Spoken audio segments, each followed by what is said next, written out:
There's this guy I know who spent 37 years at the same company. Decent salary, maxed his 401k every year, did everything the financial planners told him to do. He retired at 62 with about $1.2 million saved up. 3 years later, he's sitting in a retirement home common room because his knees are shot, his back is destroyed, and that RV trip across America he always talked about, never happening. He's got the money. He just doesn't have the body anymore. Meanwhile, his former coworker who quit at 56 just sent me a photo from Patagonia. Same savings, roughly.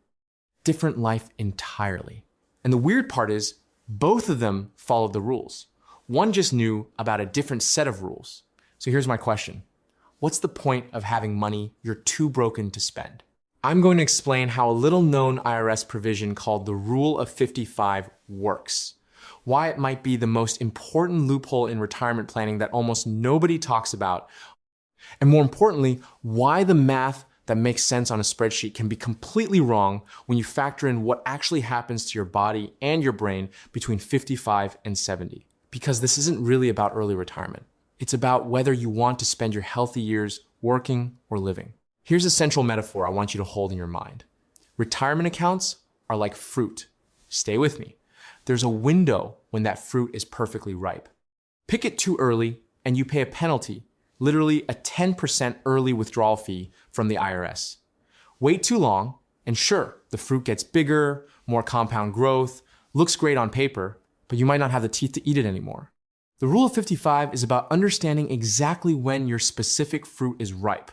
And the answer for a lot of people is way earlier than the retirement industrial complex wants you to believe. So what is this rule? The IRS, in their infinite wisdom, created a provision that says if you leave your job in or after the year you turn 55, you can take penalty-free withdrawals from your current employer's 401k or 403b plan. Notice I said current employer. This is critical. You still pay ordinary income tax, but that 10% early withdrawal penalty that usually applies before age 59 and a half, gone, completely waived. Now, most people have never heard of this because the financial services industry has zero incentive to tell you about it.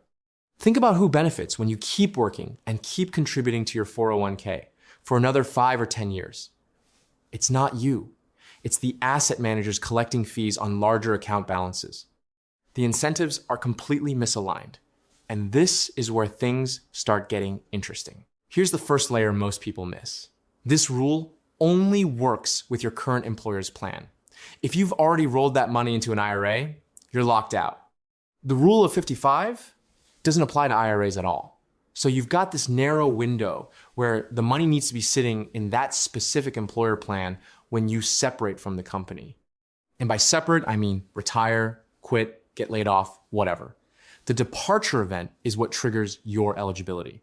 But here's where it gets tactical. Let's say you've changed jobs a few times over your career. You've got old 401ks sitting at previous employers. You can actually roll those old plans into your current employer's plan before you leave, thereby bringing them under the Rule of 55 umbrella. But you have to do this before you walk out the door. Once you've separated, that window closes. Now, you might be thinking, okay, so I can access my 401k early without a penalty. Why does that matter so much? This is where the psychology starts to override the math, and it's where most financial advisors completely miss the plot because they're not trained to think about anything except compound returns and Monte Carlo simulations. They're optimizing for account balance at death, not quality of life while living. Here's a story. Back in 2019, I met with a guy who ran a successful medical device company. He was 54, completely burned out, hated every day at the office. But his financial advisor kept showing him these charts about how if he worked until 65, he'd have an extra $900,000 due to compound growth. The math was right. The advice was catastrophically wrong. This guy was developing stress-related health issues. His marriage was hanging by a thread, and he hadn't seen his grandkids in months because he was always traveling for work. I asked him a simple question. How much money do you need to be happy? He thought about it and said, probably $2 million would cover everything he wanted to do. I pulled up his account. He already had 2.1 million. The advisor was optimizing for a number this guy didn't even need at the expense of the only truly finite resource he had, time. That's escalation number one. The financial services industry is solving for the wrong variable. They're maximizing wealth at the endpoint. You should be maximizing utility over the entire timeline. And utility peaks when you still have your health. Which brings us to the second escalation. The biology of aging is not linear, and retirement spending follows a pattern that proves it. There is this well-documented curve called the retirement spending smile. People spend the most money in the first 5 to 10 years of retirement. They travel, they do projects, they're active. This is called the go-go years. Then spending drops significantly during what they call the slow-go years. You're still active, but less ambitious, more content with smaller pleasures. Then, at the end, spending spikes again during the no-go years. But now, it's all healthcare. Assisted living, medical procedures, nurses. Not exactly the travel budget you envisioned. The curve looks like a smile when you plot it out. High at both ends, low in the middle. But here's what that curve is really telling you. The experiences you value most, the ones that require physical capability, those have an expiration date. And that date arrives a lot sooner than 65. I've looked at the actuarial data. Between 55 and 65, you're statistically in your last decade of high mobility health. After 65, the probability of a major health event limiting your physical capability increases dramatically every single year. Knees go, hips go, energy levels crater. You're still alive, maybe for another 20 or 30 years. But the version of retirement you imagined at 45, that version requires the body you have at 57, not 72. So the rule of 55 isn't just about accessing money early. It's about accessing money during the window, when that money can buy experiences you will literally never be able to purchase again at any price. You can't buy youth. You can't buy new knees that let you hike Machu Picchu. And the going rate for regret is infinite because there's no market for it. This is a one-way door. Now, here's the third escalation. And this is where I see smart people make dumb mistakes. They assume working longer is always better because more time equals more compound growth. Let me show you why that's not necessarily true and why your personal health trajectory matters more than the S&P 500's average return. Let's say you've got $500,000 in your 401k at 55. If you leave it there and keep working until 65, contributing another, let's say, $25,000 a year, and assuming a 6% average annual return, you'd end up with roughly $1.1 million. That's real money. The advisor shows you that chart and says, see, you're walking away from $600,000 of growth if you retire now. But this analysis is incomplete because it ignores three things. First, the money you withdraw early and spend, that has utility now. A trip to Japan with your spouse, while you can still walk 10 miles a day, has more value than the same trip at 70 when you need a wheelchair. Utility isn't linear with dollars. Second, those 10 extra years of work, you're trading the highest quality decade of your post-career life. That's not free. That's the cost. And third, here's the part that makes me laugh at how badly people misunderstand their own risk tolerance. You're assuming you'll make it to 65 in condition to enjoy any of that money. I'm not being morbid. I'm being statistical. The odds that you experience a serious health event between 55 and 65 that limits your mobility or forces early retirement anyway, about 1 in 4 for men. So there's a 25% chance your plan to work until 65 fails, not because you changed your mind, but because your body did. And in that scenario, you traded years of potential enjoyment for extra money you now have to spend on medical care instead of experiences. The math starts looking very different when you price in biological risk. Here's a quick comedic cutaway. I was talking to a guy recently who said he couldn't retire at 56 because he needed to hit a number. I asked what the number was. He said 3 million. I asked what he planned to do in retirement. He said travel a bit, play golf, see the grandkids. I pulled out a calculator and ran a 4% withdrawal rule. That's $120,000 per year. His current spending? $60,000. I asked what he planned to do with the other $60,000 annually. He said, I don't know, save it? Brother, the retirement plan is to retire. You can't save your way into the grave. Now, the fourth escalation is the part nobody talks about because it makes the entire financial advisory industry uncomfortable. The tax arbitrage opportunity of retiring early might actually make you wealthier than working longer, depending on how smart you are about Roth conversions. Here's how this works. When you're working, you're probably in the 22 or 24% tax bracket, maybe higher. Every 401k contribution saves you tax at that rate. Great. But in retirement, especially early retirement before Social Security kicks in at, let's say, 67, you might have years where your income is very low. If you're pulling from a taxable brokerage account or Roth money, your taxable income could be minimal. Those are called the golden years for Roth conversions. You can convert money from your traditional 401k or IRA into a Roth, paying tax at a much lower bracket, maybe 12% or even 10%. The money then grows tax-free forever, and your heirs inherit it tax-free. But here's the kicker. If you're using the rule of 55 and pulling substantial income from your 401k just to live on, you're filling up those low brackets with ordinary income. Now, there's no room left to do strategic Roth conversions. You've lost the arbitrage opportunity.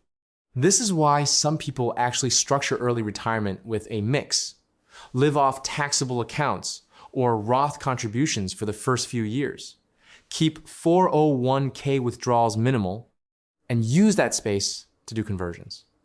By the time Social Security starts, you've repositioned a huge chunk of your tax-deferred money into tax-free Roth territory. The result? You might end up with more after-tax wealth than if you just kept working and contributing. The system rewards people who understand the game. Let me give you a concrete case study with real numbers so this doesn't stay theoretical. I'm going to call him David. Not his real name, but real situation. David is 54, works in tech, makes $180,000 a year. He's got $1.3 million in his current employer's 401k, another $200,000 in old 401ks from previous jobs, and about $150,000 in a taxable brokerage account. He also owns his home outright, no mortgage. His annual spending is around $70,000. He's exhausted, hates his job, but his advisor keeps telling him to work until 65 to maximize Social Security and let the 401k grow. Here's what I walked him through.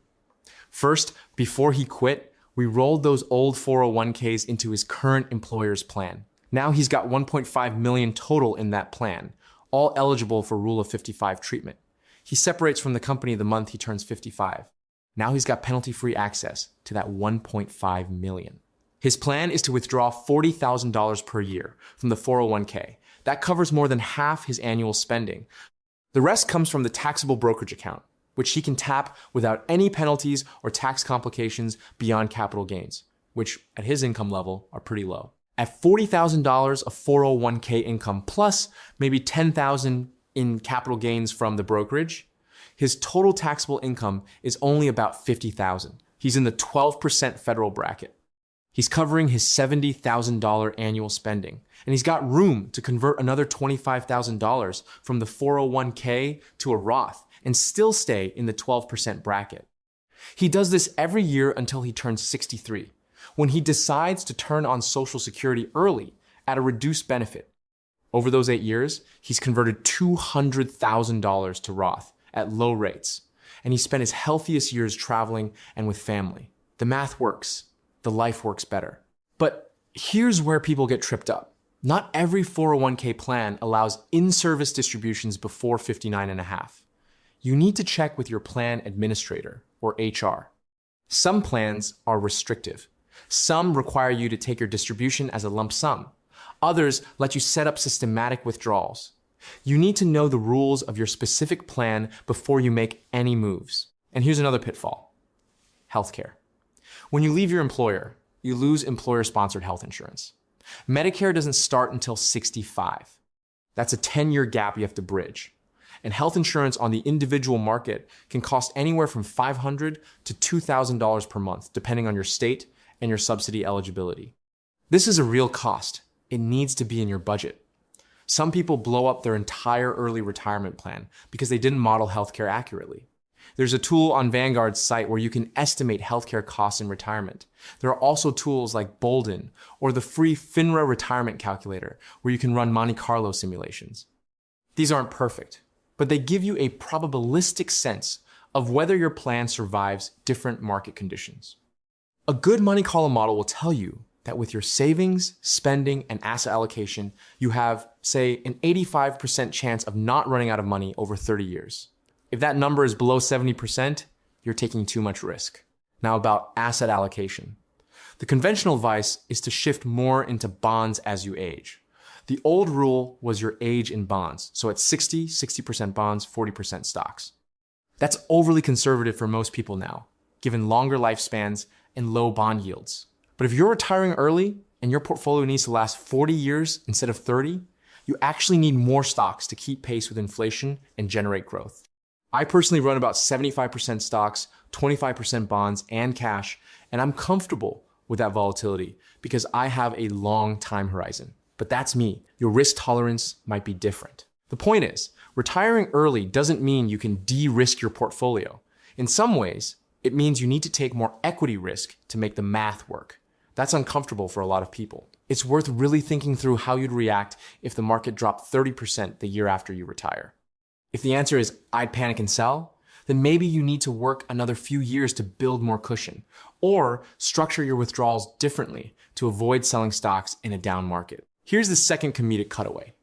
Someone online told me they couldn't retire until they had 5 million because they wanted to be secure. I asked what secure meant. They said, enough that the market can't hurt them. I said, brother, if you've got 5 million and you're worried about the market isn't your problem. Your brain is your problem. No amount of money fixes anxiety. That's therapy territory, not portfolio territory. Now let me address the objection. I know you're thinking. You're sitting there saying, okay, this all sounds great, but what if I retire at 55 and then hate it? What if I get bored? What if I realize I need more money? Fair questions. Here's the thing. The rule of 55 doesn't require you to withdraw any specific amount, and it doesn't prohibit you from ever working again. It just requires you to separate from that employer. You could take a year off, travel, reset your brain, and then go back to work part-time. You could start a consulting business. You could do contract work. The rule gives you access. What you do with that access is flexible. I know people who use the rule of 55 as a bridge to a portfolio career. They left corporate jobs they hated, took 6 months off, then started doing freelance work in their field at a fraction of the hours and stress. They supplement 401k withdrawals with part-time income, and their lives are dramatically better. That's a completely valid way to use this rule. It doesn't have to be a binary choice between full-time work and complete retirement. But here's what I've learned after reading more SEC filings, tax code, and retirement plan documents than any human should. The system is not designed to optimize for your happiness. It's designed to optimize for institutional cash flow. Employers want you to stay because replacing talent is expensive. Asset managers want your money to stay invested because they collect fees on assets under management. The government wants you to defer taxes as long as possible. Everyone has an incentive for you to keep working and keep deferring. Nobody in the institutional framework benefits from you retiring at 55 and living a lower consumption but higher satisfaction life. What 99% of people do is usually what not to do. And what 99% of people do is work until they're physically forced to stop, then wonder where the time went. They optimize for account balances they'll never spend and postpone experiences until their bodies can't deliver them. They follow the advice of people whose incentives are misaligned, and they end up rich in money and poor in time. So here's my framework. If you're approaching 55 and you're burned out, run the numbers honestly, not the fantasy numbers where you assume you'll be healthy forever and the market returns 7% every single year with no volatility. The real numbers. What do you actually spend? Not what you think you should spend, what do you actually spend? Add 15% for healthcare and inflation. Now look at your income sources. 401k, taxable accounts, maybe rental income, maybe a pension if you're lucky. Can you cover that spending without running out of money before 90? If yes, and if you hate your job, what exactly are you waiting for? Here are 3 practical takeaways. First, if you're in your late 40s or early 50s and most of your money is in old 401ks from previous employers, consolidate them into your current employer's plan now while you're still employed. This brings them under the rule of 55 umbrella. Don't wait, do it this year. Second, model your healthcare costs specifically. Go to the Affordable Care Act marketplace, put in your projected income, and see what the subsidies look like. For a lot of early retirees, if you can keep your taxable income under certain thresholds, your health insurance costs are surprisingly manageable. Third, stop thinking about retirement as an on-off switch. Think about it as a dimmer. You can reduce work, change work, freelance, consult. The rule of 55 gives you options. Use them strategically. And one final cynical line, because I can't help myself. The retirement industry sells you a dream of working 40 years so you can be wealthy at 70. But nobody's selling you a coffin with a brokerage statement in it. At some point, you've got to ask yourself, are you building wealth to live or living to build wealth? Because I've seen both versions, and only one of them looks like it was worth it.